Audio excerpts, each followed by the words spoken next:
Hi everyone. Today I'm going to talk about the cultural approach to organizations, which was developed by Clifford G. and Michael P. This theory is all about how organizations don't just have a culture, they are a culture. That means every workplace, school, or even sports team has its own way of doing things, from inside jokes to unspoken rules, and all those things share the experience of being part of it.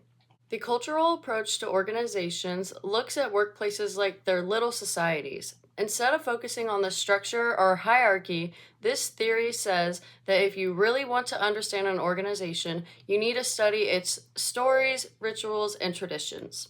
It's kind of like being an anthropologist, but for companies or groups. For example, think about a Starbucks. Sure, they serve coffee, but the culture of the company, like calling small drinks tall and the way baristas write your name on the cup, that's what makes it unique. That's what's part of their organizational culture. I feel like this theory applies to real life. I work at a small town pharmacy and I can see the culture in action every day. We have unspoken rules about how we handle different customers and different situations. Little traditions like bringing donuts on Fridays, and even little phrases we always say when answering the phone. It's not written down anywhere, but we all just know it. That is part of our culture.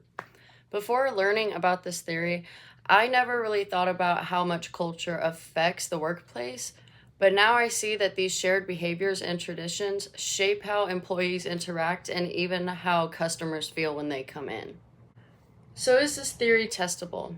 Not really in a scientific way because you can't exactly measure culture with numbers, but you can observe it, analyze it, and compare it to different organizations. Is it coherent? For sure. The idea that culture influences everything in an organization just makes sense. We see it all the time. Is it economical? I think so. It doesn't really overcomplicate things. It's basically saying if you want to understand an organization, pay attention to what people say and do. Simple, but powerful. And finally, does it explain phenomena? Absolutely. It explains why some workplaces feel welcoming and others feel toxic as soon as you step in the door.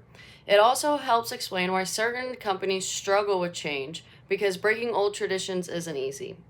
Overall, I think cultural approach to organizations is such a cool way to look at workplaces.